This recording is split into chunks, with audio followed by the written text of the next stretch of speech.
O Senhor esteja convosco, Ele está no meio de nós.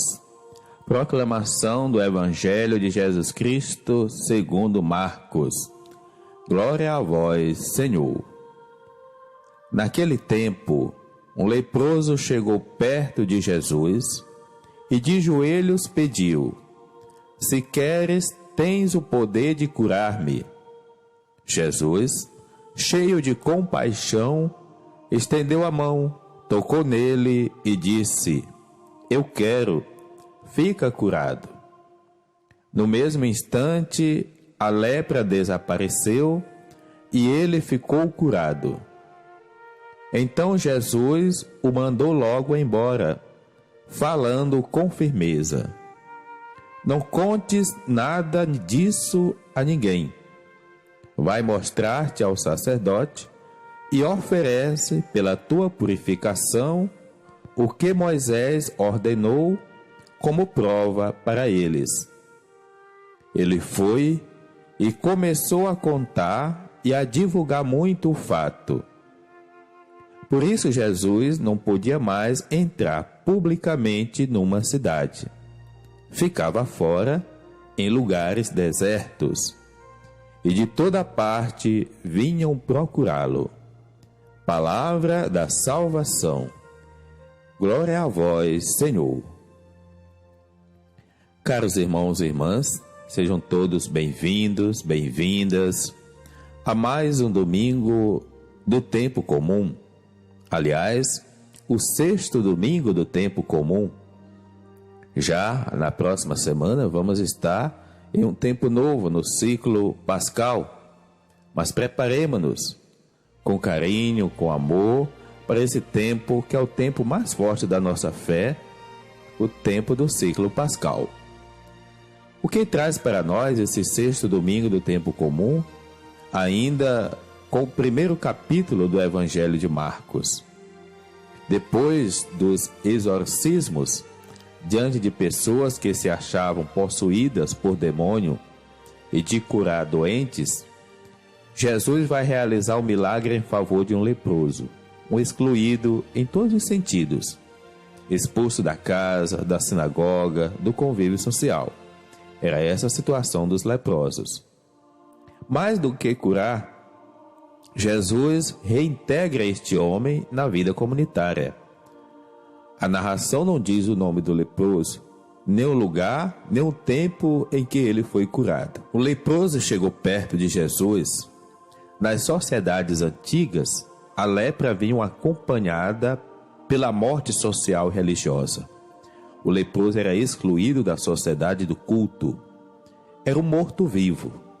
Devia observar uma única lei: proclamar o seu mal para advertir que dele quem se aproximasse pudesse afastar-se. Ele mesmo deveria se auto-excluir-se. Diz o Levítico, capítulo 13, versículo 45. E de joelhos ele pediu. É a atitude de humildade mais humana que existe. Cair de joelhos. E este gesto somente deve ser exercido diante de Deus. Jesus, cheio de compaixão, mover-se de compaixão é mais do que de misericórdia, é o coração, são as entranhas que se comovem, é todo o ser, rins, pulmões, fígado, coração. Este sentimento de compaixão é reservado em Marcos e Mateus somente para Jesus. As profecias previam esta atitude do Messias que viria. Ele teria compaixão das misérias do seu povo. Eu quero, fica curado. É uma decisão firme de Jesus, pois curar um leproso é como ressuscitar o morto. Só Deus é capaz de realizar tal prodígio. Assim pensava, por exemplo, no livro 2 Reis, capítulo 5, versículo 7. A lei fazia separações, puro e impuro, bem e mal, justo e pecadores. Com isso criava divisões, segregações e exclusões. Por isso, em última análise, a lei é impotente.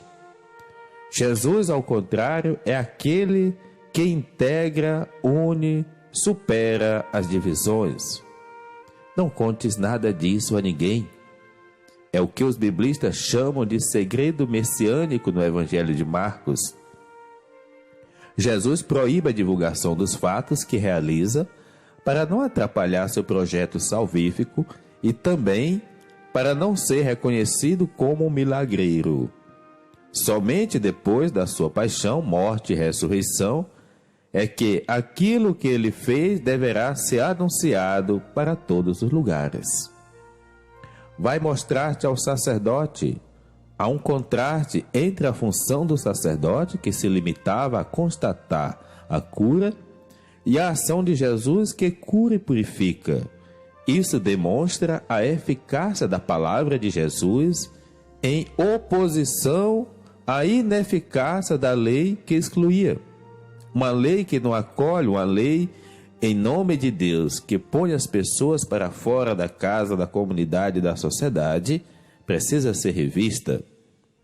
Portanto, oferece pela tua purificação o que Moisés ordenou.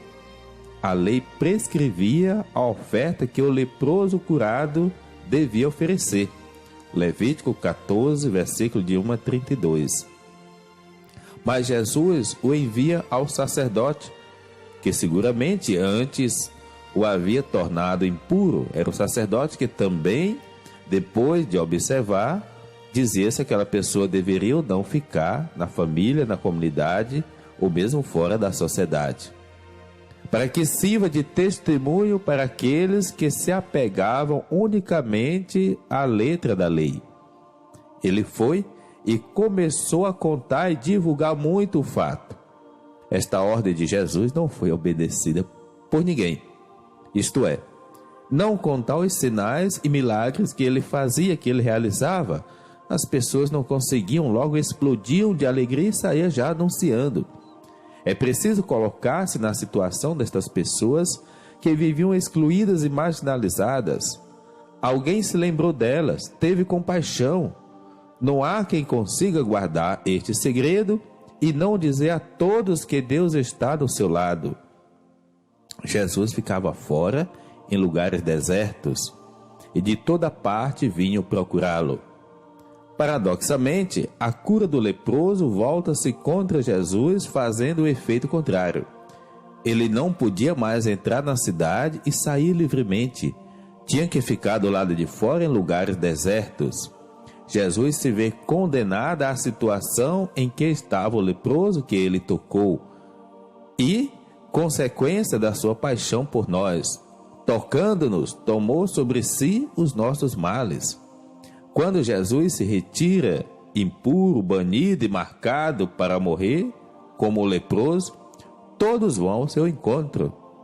O vértice dessa lei, da ação divina, se manifestará na cruz, quando Jesus, levantando como maldito, atrairá todos a si e os salvará. O leproso curado simboliza a passagem do homem velho, que a lei relega à morte, ao homem novo que anuncia a boa notícia. Se a sogra de Pedro foi a primeira escriba, o leproso foi o primeiro apóstolo, o primeiro enviado. Simboliza a pessoa batizada que, como Naamã, o sírio, sai do Jordão com a pele limpa, como a de um recém-nascido.